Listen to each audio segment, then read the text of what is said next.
Hello, everybody. I'm Anirban, host of Outlier Show, and today I'm with one of my finest colleague at my workplace, Jayden. So, Jayden, thanks for coming into Outlier Show, and we really appreciate the presence because we want to discuss some really cool topics today. Communication, especially at the workplace, and especially for women. So, Jayden, I just want to learn first, like how you started into this professional journey, because one of the common traits among us is that we are really young. So yeah, starting the Mhm. career at a young age is very challenging. So I want to just learn more about how you got started, basically. Well, that's actually a good thing to start off on. So, my professional journey started very young. I'm currently 20 years old. So, I actually started looking for work and started working from 16. And my first job that I had was actually something that I was helping out on a friend of my dad's. He had a shop that he was starting up, and then I thought my dad asked, why doesn't Jayden help with assisting in the shop? So I was like, okay, cool, let me do that. So I was the shop assistant. I used to do that over my weekends, which used to be like a 10-hour shift. I used to start at 8 in the morning and finish around 6 or 7. So it was quite a really busy day for me. And unfortunately, it was on a Saturday, so you like kind of miss out on all the social events and things that people go on about and things like that. So it was depressing, but also helped me build up myself because I'm a very introverted person. And being in an environment where I had to deal with people, regardless of how confrontational they are or how they behave, I got used to those aspects of having to deal with such people. So that was one of the things that it kind of drew me out a bit. So I got used to having to converse with people. Conversations became a lot easier for me, especially at that age. You're very influential. So things are very difficult for you. You're conversing differently. You're coming out of being a young teenager and then now going into adolescence. So it's like, what do you do, you know? Yeah. So like I've got used to all of that. And then during that time, I also started my own business. I was doing online tutoring. So me and my best friend, we started that business. It was called Elden Online Tutoring. So as you see the name, her name is Alwande, my name is Jayden. So we put our names Hmm. together, Elden. So we started that business together. We used to run that over the week. I was tutoring mathematics, English, and all the sciences, which is geography, biology, physics, and chemistry. And then she was doing the more localized subjects. So here in South Africa, we've got Afrikaans lessons, we've got mathematics literature. So things like that, she was focusing on that because I'm not from South Africa, so I wasn't used to those things. So she was helping out with that. So I basically started that job before I started doing the shop assistants. So we set up the company, got it registered, got everything ready, set up bank accounts and all of that. And then we found our students. My first student was actually my cousin. So it helped because I'm used to her. So we used to joke around and things like that during the classes, which was fun. And then also during that time, as I mentioned, you're also trying to grow out of being a young teenager. So there's a lot of things you had to learn. I had finished high school when I was 16, so straight out of high school, I went straight into work. There was like no gap, nothing. I wrote my last exam on November 2021, and then I started work from when was it? I think April 2022.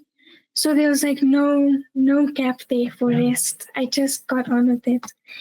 So yeah, then my third job, what was I doing? I don't remember now. Oh yes, content creation. So my cousin started a company called Top Deck Creations. So he does social media management. He does content creation. He mainly focuses on like cars and things like that. So he used to go to car shows, videography, the car shows and things like that. He bought a drone and everything. So he was also starting up his business. So then he needed someone to assist him with the content creation aspect of it, like graphic design. So I thought, okay, cool. I'm quite used to this because even with the online tutoring, I had to get used to using Canva and Photoshop because writing the reports and things like that, I used to do it through those platforms. Then I would fiddle with it, play with it, and got used to doing such things. So I thought, okay, this would work. I can assist you with it. So I started with him. That was for about I think 4 6 months. But there was a bit of complications with him and I. Family business, it's never always the best. So I left. And then I wasn't working for like a whole year because the job that I did as the shop assistant, I was living in a place called Sandton in South Africa. Then we moved out of that place and it was too far for me to travel back and forth. So I stopped working there. I quit my job with my cousin. And then the tutoring, all my students basically graduated. So I had no more students anymore. So I was jobless for like a whole year from 2023 to 2024, end of 2023, basically. That's when Paul Lemon came into my life. So October 2023 was when I started at Paul Lemon and started off social media intern. I actually applied to be the assistant of Deepak. And then they got back to me a month later and they're like, you know what, your criteria fits best in social media.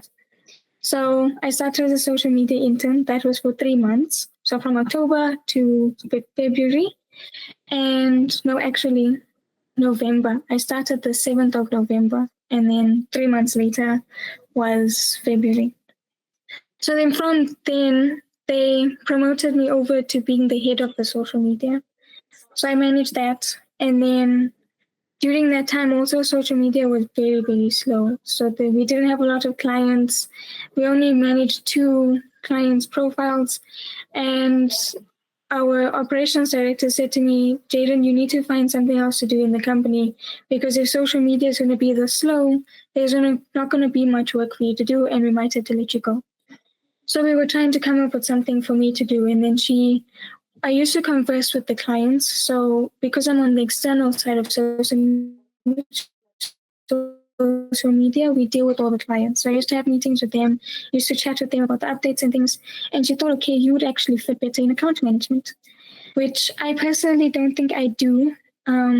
Even then, when she told me, I really don't fit in with account management. But it's a learning curve because there's a lot of stuff that it involves.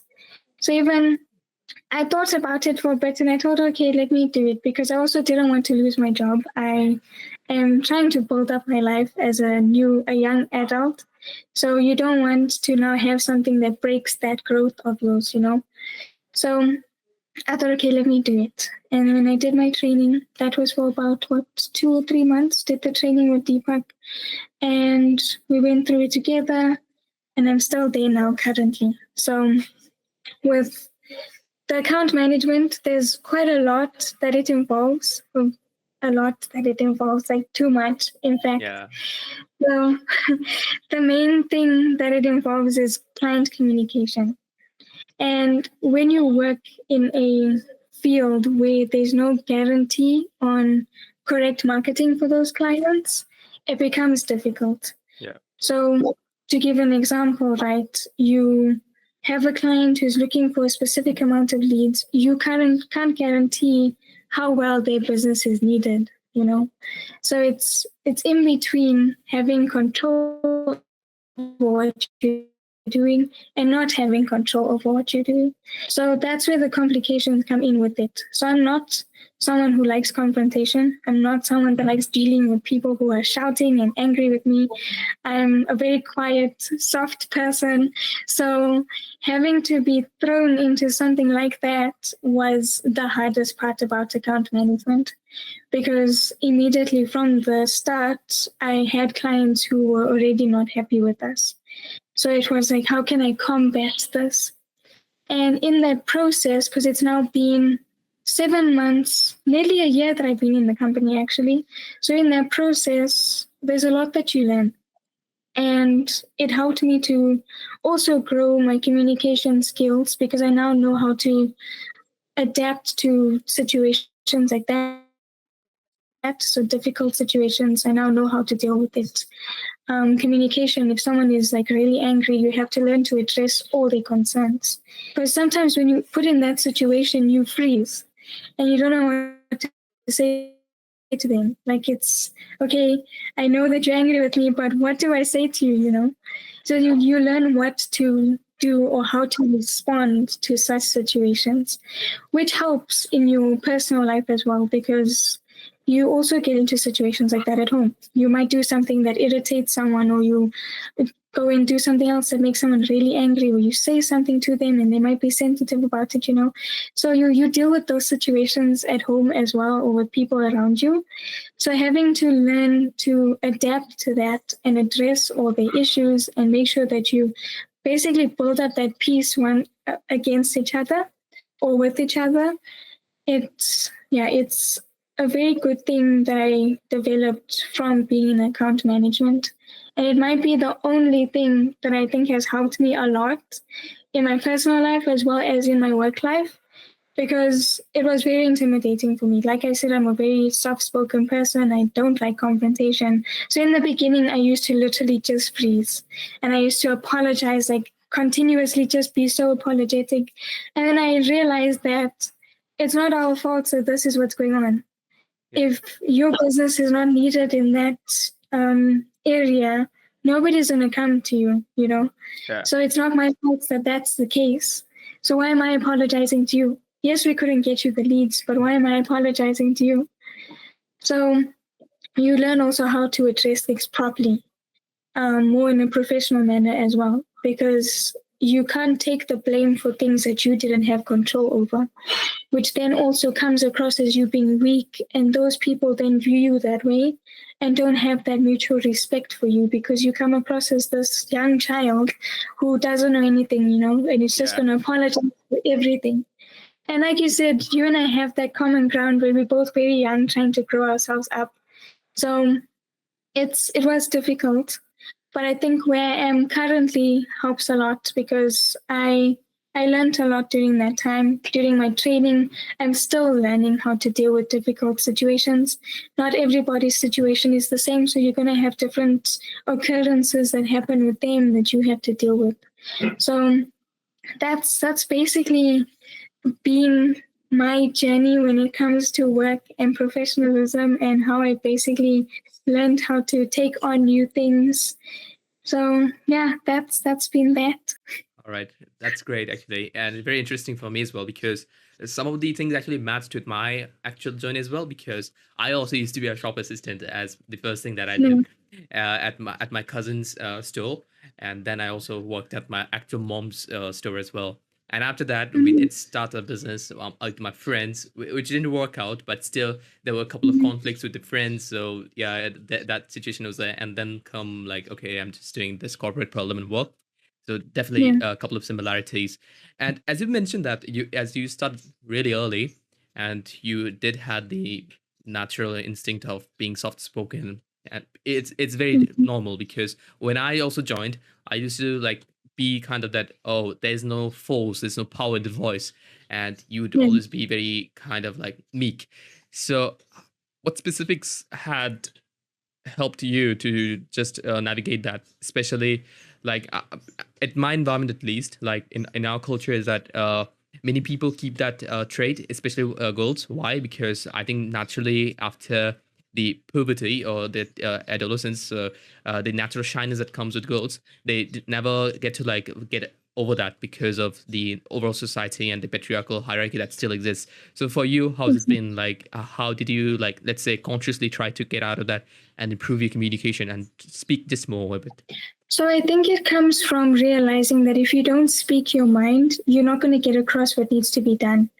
So, for instance, when you're working in a team, right, you need everybody to be a part of that team. If you're someone that's not going to say anything and is just going to keep quiet and keep wanting to run to the team lead, you're not going to get the work done. And it's going to fare badly on you as well, because you're not going to be viewed as someone that gives value to the team. So that was the main thing that pushed me out of being so introverted, was having to learn that I need to be able to tell people this isn't going to work. We need to do this instead. Having to just be that person that gives direction and come up with strategies and come up with plans is what helped me get out of that. And now I'm used to it. I mean, with being the team lead for the social media team, I'm used to having to lead them. I'm used to having to be the bossy girl, as people call me these days. I mean, I'm a very bossy person. I like things to be done the way I want it to be done. So it was also very difficult for me to just stay quiet because you see problems, you see things that need to be fixed. Why keep quiet about it, you know? So that's what helped me get out of that, was just being more observant of what needs to be done and being more outspoken about it as well. Definitely. And you have to somewhat take responsibility, as I also became A to D just recently. So yeah, Yeah. like when the team performs good, appreciation is shared. But when the team does Mhm. wrong, you have to take accountability of that. So that part is always there. So for you, like, we often have a more diplomatic communication when we are talking with clients, which is of course needed. Mhm. Like, has it also made a change on your personal life as well? Like, because you're like choosing every word very specifically when you're talking with the client, especially a fussy one. So yeah. So for you, like, has that diplomacy creeped into your personal life as well, and you felt that, oh, I'm being very like conscious and diplomatic with my words and my with what I'm trying to communicate to, let's say, my fiance, to my friends, all that stuff. Mhm. It has actually. I used to think that it never changed much of my personal life. And then I asked someone recently, like, what differences have you seen in me since I started working? And they said that I've obviously become more used to communicating and having to deal with problems. So, like, having to deal with confrontation amongst family, it doesn't stress me out as much as it used to. I've gotten used to how to address what they're feeling and address what's going on, and then come up with a way to fix it, And then also, I kind of view it the same way with clients. So if you have a client that has a problem and you're constantly going to them with problems, it doesn't help a situation. You would rather go to them with a positive result and with a confirmed result rather than constantly going to them with problems. So that is also something I've realized in my personal life. If you have an issue, don't continuously complain about it and continuously build up that like irritants to your family members. And rather just give them the positive results about it and the things that basically build up a situation rather than always bringing it down. So that's one thing that I've basically tried to implement is don't talk too much about things that are negative and just focus on the positives, because and also like situations that you know are going to bring negativity, avoid them. Rather talk about things that are going to bring positivity and not even bring up the things that have a negative outlook. So that's like one of the things that I've been trying to change in my personal life as well, because you do that with clients as well. Like I mentioned, if you're having a difficult client and you know that every single thing you do is going to come across as a problem to them, you would rather not give them the obstacles that you're facing. Come up with it yourself, find a solution, come to them with the solution, and then bring a positive result.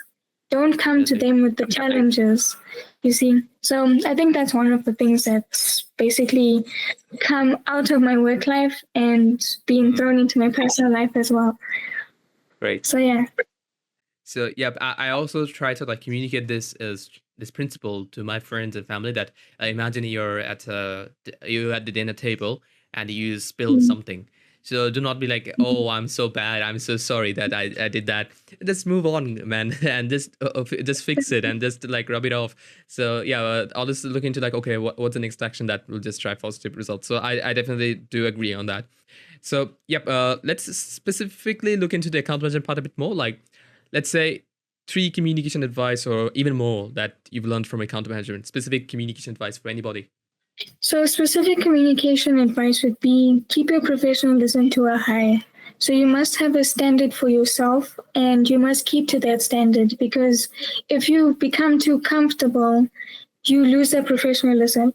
So I've had that situation with one of my clients where I've gotten too comfortable with them and too used to them that I forget that I'm working for them, and then I communicate with them in a different manner.